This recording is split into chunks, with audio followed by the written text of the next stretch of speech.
हाय viewers, मैं हूं शकील अहमद जरवार और आज का जो है हमारा टॉपिक जो है वो सिंपल पेंडुलम है। तो हम चलते हैं कि सिंपल पेंडुलम की तरफ। सबसे पहले हम सिंपल पेंडुलम की डेफिनेशन की तरफ चलते हैं कि डेफिनेशन क्या है इसके सिंपल पेंडुलम की। Simple pendulum the arrangement in which spherical bob suspended from a light, flexible and inextensible string tied to a fixed, rigid and frictionless support is called simple pendulum. Simple pendulum basically एक arrangement है जिसमें एक spherical Bob जो है वो suspended हो light, flexible और inextensible string के साथ। यहाँ पे मैं एक बात क्लियर करता हुआ चलूँ कि जो स्पेरिकल बॉब है वो स्पेरिकल बॉब जैसे कि यहाँ पे ये मेंशनड है। स्पेरिकल बॉब एक मेटल का जो है वो गोल ऑब्जेक्ट है जिसके साथ जो है एक हुक जो है वो अटैच्ड है। जैसे कि इस फिगर के अंदर यहाँ पे ये मौजूद है।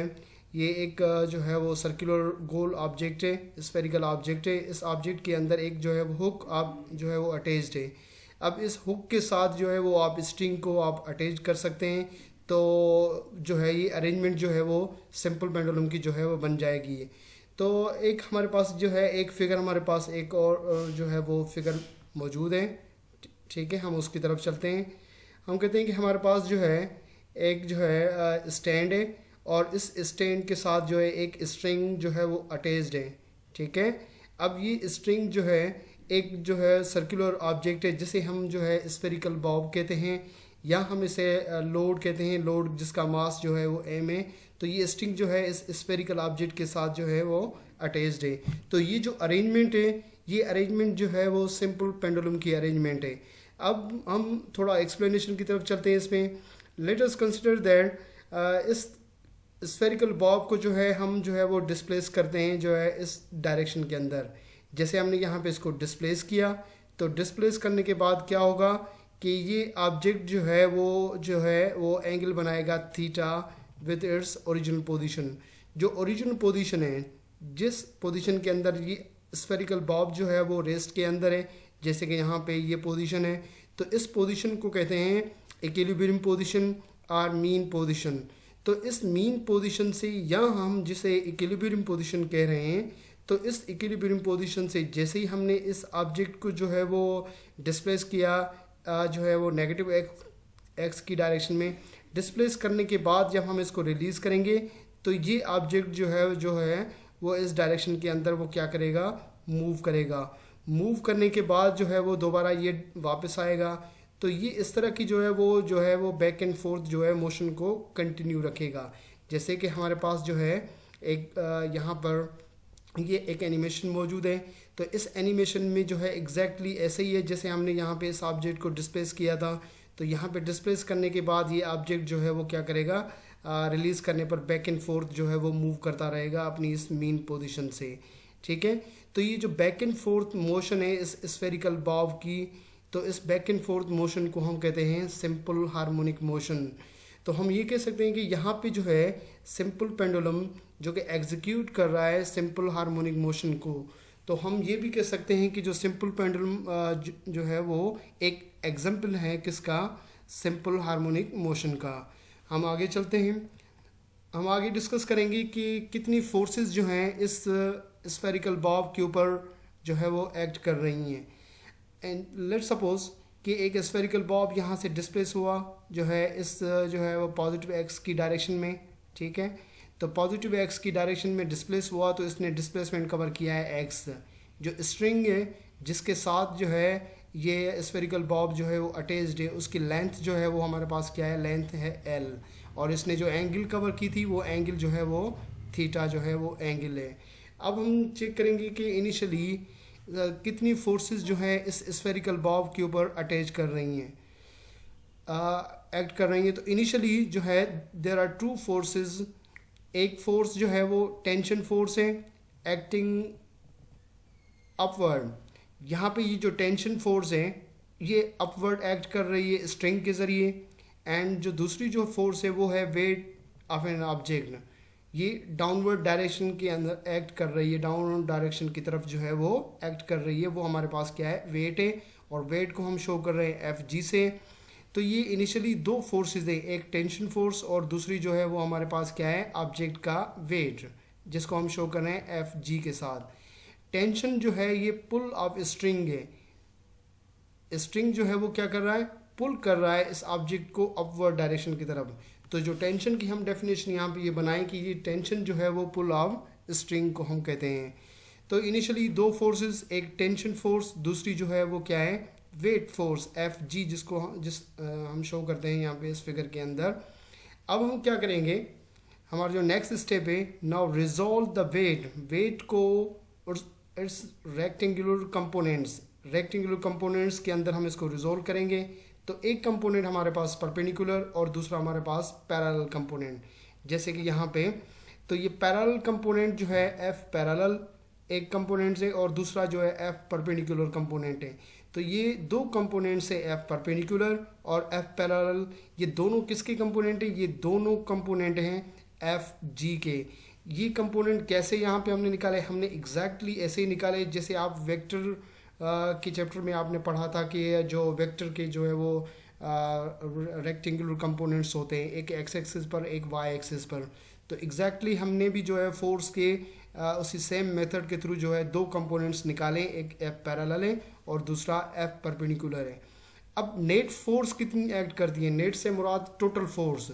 जो टोटल फोर्स, अब कितनी फोर्सेस जो हैं इस स्फेरिकल बॉब के ऊपर एक्ट कर रही हैं, एक तो हम कहते हैं कि हमारे पास टेंशन है, ठीक है, एक टेंशन फोर्स, और जो है वो दूसरी जो है वो हमारे पास क्या है, एफ पैरेलल, और थर्ड वन जो फोर्स है हमारे पास वो है एफ परपेंडिकुलर। तो ये तीन फोर्सेस एक्ट कर रही हैं इस स्फेरिकल बॉब पर। तो हम इसको यूं लिखते हैं, एफ नेट मतलब टोटल, एफ टोटल फोर्स वो किसके बराबर है, एक तो टेंशन के एंड प्लस एफ पैरेलल के एंड प्लस एफ परपेंडिकुलर के। तो ये तीन फोर्सेस जो हैं इस स्फेरिकल बॉब के ऊपर जो है एक्ट कर रही हैं। अब थोड़ा सा हम इसको इस तरह देखते हैं कि जो टेंशन फोर्स है और एफ पैरेलल, ये दोनों इक्वल हैं मैग्नीट्यूड में, लेकिन इन दोनों की जो है वो डायरेक्शन जो है वो अपोजिट है। तो हम इसको इस तरह लिख सकते हैं कि जो एफ पैरेलल है वो एफ पैरेलल एग्जैक्टली इक्वल है किसके, टेंशन के मैग्नीट्यूड में, लेकिन डायरेक्शन अपोजिट होने की वजह से हम लिखते हैं इसको माइनस साइन यहाँ पे हम अप्लाई करते हैं। तो एफ पैरेलल जो है वो इक्वल हुआ किसके, माइनस टी के। तो क्यों ना हम इस एफ पैरेलल की जगह पर जो है वो माइनस टी जो है वो अप्लाई कर सकते हैं करने। तो हमारे पास क्या हो जाएगा, the tension force T and parallel component of weight are equal and opposite to each other, so they cancel each other. तो वो इक्वल और अपोजिट होने की वजह से वो एक दूसरे को कैंसिल आउट कर देंगे। तो हम इसको यूँ लिखते हैं, एफ नेट बराबर टी, टेंशन ये वही सेम, ठीक है, ये वाला, और जो है वो प्लस एफ को ये इक्वल किसके, माइनस टी के। तो हमने माइनस टी के साथ हमने इसको रिप्लेस कर दिया, और एफ परपेंडिकुलर वही सेम। तो ये टी टेंशन प्लस का, ये टी जो है वो माइनस का टेंशन, ये कैंसिल आउट हो जाएंगे। तो एफ नेट सिर्फ और सिर्फ हमारे पास क्या होगी, एफ परपेंडिकुलर होगी। और एफ परपेंडिकुलर यहाँ पे इस ट्राइंगल के थ्रू जो एफ जी, एफ पैरेलल और एफ परपेंडिकुलर जो ट्राइंगल यहाँ पे बन रहा है, इसमें एफ परपेंडिकुलर जो मैग्नीट्यूड है वो एम जी साइन थीटा है। तो हम क्या करते हैं कि इस एफ परपेंडिकुलर को रिप्लेस करके जो है इसकी जगह पर जो है हम एम जी साइन थीटा रखते हैं। तो एफ नेट को हम जस्ट एफ के साथ शो करेंगे। तो फाइनली जो है हमारे पास जो है वो फोर्स जो बन जाएगी वो F is equal to m g sign theta होगी। एफ नेट को हमने जस्ट रिप्लेस किया है एफ के साथ, क्योंकि एफ नेट अब टोटल फोर्स सिर्फ और सिर्फ जो है वो एफ परपेंडिकुलर के बराबर रह गई है। तो हम जस्ट इसको इस तरह लिखते हैं कि एफ नेट बराबर जो है वो आपके पास क्या है, एफ नेट जो है इज़ इक्वल टू, वो किसके बराबर है, जस्ट एफ के बराबर है। तो इस एफ नेट को हमने रिप्लेस किया, इसकी जगह पर हमने जो है वो एफ को जो है वो सब्स्टिट्यूट कर दिया। तो हमारे पास फोर्स किसके बराबर हुई, F is equal to m g sign theta के बराबर हुई। अब ये सिर्फ और सिर्फ वाहिद ये फोर्स है, क्योंकि सिर्फ वाहिद ये फोर्स बची है, क्योंकि जो दो फोर्सेस थी, एक टेंशन और पैरेलल, ये तो कैंसिल आउट हो गई। तो सिर्फ और सिर्फ जो है वो एक ही फोर्स बची थी, वो एफ परपेंडिकुलर, तो वो उसका जो मैग्नीट्यूड था वो एम जी साइन थीटा। तो सिर्फ और सिर्फ जो है स्फेरिकल बॉब जो मूव करेगा यहाँ से लेकर, ठीक है, इस पोजीशन से लेकर यहाँ तक, यहाँ से दोबारा जो है वो डाउनवर्ड मूव करेगा, तो वो किस वजह से करेगा, वो F is equal to m g sign theta की वजह से जो है वो मूव करेगा। तो हम यहाँ पे इसको इस तरह समझते हैं कि ये जो फोर्स है, ये फोर्स जो है स्फेरिकल बॉब को जो है इस इक्विलिब्रियम पोजीशन की तरफ क्या कर रही है, रीस्टोर करने की कोशिश कर रही है। कौन सी force, F is equal to m g sign theta, ये इस स्फेरिकल बॉब को रीस्टोर कर रही है इस इक्विलिब्रियम पोजीशन की तरफ। तो यहाँ पर हम ये कहते हैं कि जो रीस्टोरिंग फोर्स है वो फोर्स कौन सी फोर्स है, F is equal to m g sign theta, ये रीस्टोरिंग फोर्स है, क्योंकि ये स्फेरिकल बॉब को इस इक्विलिब्रियम पोजीशन की तरफ क्या कर रही है, रीस्टोर कर रही है। तो जो सिंपल पेंडुलम में जो रीस्टोरिंग फोर्स हम जिसे कहते हैं वो F is equal to m g sign theta है। ओके, तो यहाँ पे ये रीस्टोरिंग फोर्स है। अब रीस्टोरिंग फोर्स की वजह से एक्सेलरेशन तो पैदा होगी, क्योंकि न्यूटन ने कहा था कि जिस डायरेक्शन में फोर्स एक्ट करेगी तो उस डायरेक्शन के अंदर एक्सेलरेशन भी प्रोड्यूस होगी। तो यहाँ पे restoring force F is equal to m g sign theta है, तो इसकी वजह से एक्सेलरेशन भी पैदा होगी। तो हम चलते हैं नेक्स्ट अब एक्सेलरेशन की तरफ। अब एक्सेलरेशन न्यूटन के लॉ के मुताबिक जो है F is equal to m a है। हम क्या करेंगे कि इसकी जगह पर जो है वो इसके साथ कंपेयर में लाएंगे, तो ये बराबर हो जाएगा m a is equal to minus m g sign theta. Minus sine कैसे आएगी, कैसे आई यहाँ पे, ये मैं आपको आगे बता रहा हूँ, आगे बताऊँगा। तो m is equal to minus m g sign theta. अब m a के साथ मल्टीप्लाई में है, यहाँ पे इक्वल की दूसरी साइड जब जाएगा, इस साइड जब वो आएगा तो ये क्या हो जाएगा, डिवाइड में आ जाएगा। तो हमारे पास जो है a is equal to minus m g sign theta upon m, तो ये m एंड m दोनों जो है वो डिवीज़न में कैंसिल हो गए। तो जस्ट और जस्ट एक्सेलरेशन बराबर किसके हुई, माइनस जी साइन थीटा के। अब ये जो एक्सेलरेशन है किसकी, सिंपल पेंडुलम की एक्सेलरेशन है। अब सिंपल पेंडुलम में जो एक्सेलरेशन है वो बराबर किसके, a equal to minus g sign theta. g is है कांस्टेंट, इट्स वैल्यू इज 9.8। तो जस्ट और जस्ट वेरिएबल हमारे पास कौन सी चीज़ रही है, वो है थीटा। तो इसका मतलब ये है कि जो हमारे पास जो है एक्सेलरेशन है a, ठीक है, वो प्रोपोर्शनल होगी किसके, सिर्फ और सिर्फ जो है वो साइन थीटा के प्रोपोर्शनल होगी। ओके, क्योंकि g तो यहाँ पे कांस्टेंट हो गया, तो सिर्फ और सिर्फ वेरिएबल हमारे पास क्या है, थीटा। तो जैसे थीटा वेरी होगी, मतलब ये जो थीटा है ये ज़्यादा कवर होगा तो एक्सेलरेशन भी ज़्यादा होगी, अगर थीटा कम कवर हो रहा है तो एक्सेलरेशन भी कम होगी। तो हम एक्सेलरेशन जो है वो डायरेक्टली प्रोपोर्शनल किसके हो जाएगा, थीटा के। ओके, तो आगे हम चलते हैं। अब नेगेटिव साइन कैसे आई थी, जो कि मैंने आपको पहले बताया था कि नेगेटिव साइन ये इंडिकेट कर रही है कि फोर्स एंड एक्सेलरेशन वो मीन पोजीशन की तरफ है। ठीक है, अब कैसे हम कहें कि ये मीन पोजीशन की तरफ है, क्योंकि F परपेंडिकुलर आप यहाँ पे देख सकते हैं कि किस डायरेक्शन के अंदर एक्ट कर रहा है, जो है वो मीन पोजीशन की तरफ एक्ट कर रहा है, ये मीन पोजीशन है। ओके, तो F परपेंडिकुलर जो है वो रीस्टोरिंग फोर्स थी जिसका magnitude m g sign theta था, जैसे कि यहाँ पे मेंशन्ड है। तो ये फोर्स जो है वो किस डायरेक्शन में एक्ट कर रही है, मीन पोजीशन की तरफ जो है वो एक्ट कर रही है। तो जिस डायरेक्शन में फोर्स एक्ट कर रही है एग्जैक्टली एक्सेलरेशन भी इसी डायरेक्शन के अंदर एक्ट करेगी। तो अब नेगेटिव यहाँ पे हम एक और रीज़न भी है कि फोर्स और एक्सेलरेशन ये दोनों नेगेटिव एक्स एक्सिस की तरफ है, क्योंकि ये हम कहें कि ये जो है मीन पोजीशन है, ठीक है, ये वाली साइड पॉजिटिव एक्स की साइड और ये वाली साइड जो है नेगेटिव एक्स डायरेक्शन। अब जो फोर्स है वो फोर्स जो है नेगेटिव एक्स की तरफ है, ठीक है, और तो एक्सेलरेशन भी इस नेगेटिव एक्स की डायरेक्शन की तरफ होगी। तो इस वजह से यहाँ पे जो है वो माइनस साइन जो है वो अप्लाई की गई है। If theta is less than 5 degree, अगर ये थीटा जो है वो 5 डिग्री से कम होगा, मतलब ये जो एंगल है एंगल 5 डिग्री से कम होगी, तो साइन थीटा की वैल्यू जस्ट हम थीटा के बराबर मेंशन करेंगे। लेकिन हमारे पास एक यहाँ पे एक ट्राइंगल है, जो कि ट्राइंगल किसके दरमियान में, ये एक्स, जैसे कि यहाँ पे ये वाला एक्स जो है, ठीक, ये वाली एरो, और ये आपके पास स्ट्रिंग जिसकी लेंथ जो है वो आपके पास एल है, और ये वाली साइड मीनिंगलेस है, यहाँ पे किसी भी किस्म का कोई जो है वेरिएबल मौजूद नहीं है। तो इस एंगल में साइन थीटा जो है वो परपेंडिकुलर अपॉन हाइपोटेन्यूज, और परपेंडिकुलर हमारे पास जो है एक्स है और हाइपोटेन्यूज एल है, तो साइन थीटा बराबर होगी एक्स अपॉन एल के। तो हम इसको इस तरह कहें कि जो साइन थीटा है वो एक्स अपॉन एल बराबर किसके हुई, थीटा के। साइन थीटा जो है वो एक्स अपॉन एल के बराबर है यहाँ पे। तो हम क्या करेंगे, इसको इस एक्सेलरेशन की इक्वेशन में आप जो है वो क्या कर दें, सब्स्टिट्यूट कर दें। तो हमारे पास क्या इक्वेशन बनेगी, A is equal to okay minus g ये वाला सेम यहाँ पे, और साइन थीटा जो है बराबर था एक्स अपॉन एल के। तो हमने इसको यहाँ पे इस कंडीशन में रख दिया, minus g upon l x, और फाइनली ये किसके बराबर होगा, a is equal to minus g upon l x, and g जो है 9.8 वैल्यू कांस्टेंट है।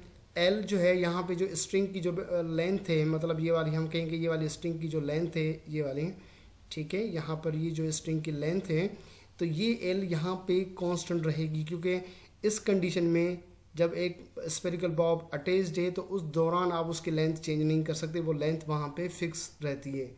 तो जी भी कांस्टेंट, एल भी कांस्टेंट, हमारे पास ये पूरा का पूरा जो ट्रम है जी अपॉन एल का जो ट्रम है, ये ट्रम जो है वो कांस्टेंट ट्रम है। तो हमारे पास a is equal to a proportionality, क्योंकि कांस्टेंट को जब हम रिमूव कर रहे हैं तो हम वहाँ पे प्रोपोर्शनलिटी को हम शो करेंगे। तो ए प्रोपोर्शनलिटी ये माइनस ए एक्स, यहाँ पे वही सेम। अब जो एक्सेलरेशन का जो रिलेशन है वो किसके साथ रिलेशन यहाँ पे आ रहा है, डिस्प्लेसमेंट के साथ, कि एक्सेलरेशन जो है वो डायरेक्टली प्रोपोर्शनल है डिस्प्लेसमेंट के साथ। अब जो acceleration, thus the acceleration is directly proportional to its displacement and is direct toward the mean position. Hence the pendulum execute the simple harmonic motion. अब एक्सेलरेशन एक मोशन जिसमें एक्सेलरेशन जो है वो डायरेक्टली प्रोपोर्शनल के हो डिस्प्लेसमेंट के, लेकिन उसकी अपोजिट डायरेक्शन में वो एक्सेलरेशन हो, तो ऐसी मोशन को जो है हम सिंपल हार्मोनिक मोशन कहते हैं।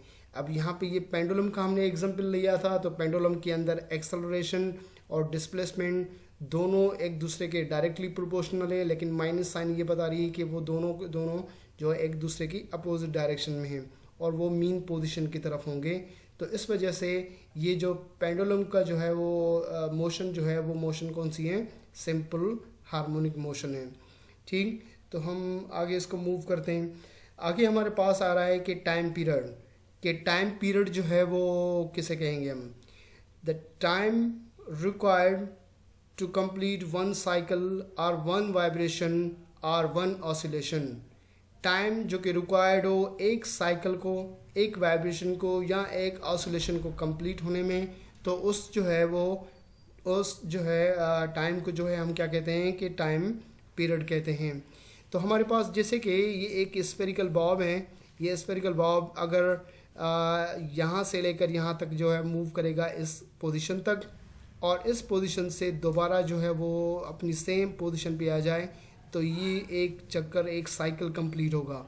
तो इस एक साइकिल को कंप्लीट होने में जितना भी टाइम यहाँ पे एक्सपेंड हो वो टाइम पीरियड कहलाएगा। मैथमेटिकली हम इसको लिखते हैं टाइम पीरियड को T इज इक्वल टू 2π/ओमेगा। अब जो है ओमेगा फॉर सिंपल पेंडुलम के लिए वो इक्वल होगा √G/L के। तो क्यों ना हम इस ओमेगा की जगह पर जो है √G/L को सब्स्टिट्यूट कर दें, तो हमारे पास टाइम पीरियड जो है वो होगा T is equal to 2π√L/G के। या हम इसको इस तरह भी लिख सकते हैं कि ये जो टर्म में √G/L, ये डिवीजन में हम इसको मल्टीप्लाई में जब लेकर जाएंगे तो ये बराबर होगा T is equal to 2π√L/G। अब जो फाइनली जो हमें टाइम पीरियड मिला सिंपल पेंडुलम का, वो जो है वो किसके एक लेंथ के साथ उसका रिलेशन है, और दूसरा जो है रिलेशन वो G के साथ है। तो हम इसको रिलेशन इस तरह लिखेंगे कि time period is directly proportional to the length of the string and time period is inversely proportional to the square root of √1/G के। तो यहाँ पे लेंथ जो है वो डायरेक्टली प्रोपोर्शनल में इट मीन्स दैट कि आप जो है स्ट्रिंग की लेंथ बढ़ाएं। ये जो लेंथ जिसके साथ जो है एक स्ट्रिंग अटैच्ड है, इस लेंथ को जितना आप इंक्रीज करते हुए जाएंगे उतना ही जो है उसका टाइम पीरियड जो है वो क्या होगा, इंक्रीज होता जाएगा। अब जो सेकंड रिलेशन जो है वो जी के साथ टाइम पीरियड इन्वर्सली प्रोपोर्शनल है। इट मीन्स जो है जी की वैल्यू, पहली बात तो इंक्रीज या डिक्रीज कैसे होगी जी की वैल्यू। जी की वैल्यू जो है वेरी होती है एल्टीट्यूड मतलब ऊंचाई एंड डेप्थ गहराई में। तो जैसे जैसे ऊंचाई पर आप जाएंगे वैसे वैसे जी की वैल्यू में क्या आती जाएगी, वेरिएशन आती जाएगी। सिमिलरली इसी तरह अगर आप अर्थ के सरफेस से आप डेप्थ में जाएंगे तो वहाँ पर भी जी की वैल्यू क्या होगी, वो तब्दील होती रहेगी। तो जो जी की वैल्यू में वेरिएशन आ रही है एल्टीट्यूड के साथ एंड डेप्थ के साथ, तो डेप्थ में तो एल्टीट्यूड और डेप्थ में जी की वैल्यू में अगर वेरिएशन आ रही है तो टाइम पीरियड भी उसमें क्या होगा, वेरी होगा। तो टाइम पीरियड जो है वेरी हो रहा है इन्वर्सली रिलेशन में जी के साथ। जी की वैल्यू इंक्रीज होगी तो वहाँ पे टाइम पीरियड जो है वो क्या होगा, कम हो जाएगा। अगर जी की वैल्यू जो है वो कम हो रही है तो टाइम पीरियड क्या होगा, वहाँ पे इंक्रीज होगा। तो ये जो है हमारे पास जो है वो time period of simple pendulum का रिलेशन एक लेंथ के साथ और दूसरा जो है वो हमारे पास किसके साथ, जी के साथ। तो आई होप कि आपको जो है लेक्चर समझ में आ गया होगा। तो इस वीडियो के मुताबिक आप अपनी कीमती राय से ज़रूर जो है वो आगाह कीजिएगा कमेंट्स में। और अगर वीडियो आपको पसंद आए तो उसको लाइक भी करें और शेयर भी करें। इसके साथ साथ चैनल को सब्सक्राइब करना भी मत भूलिएगा। थैंक यू वेरी मच, बहुत शुक्रिया।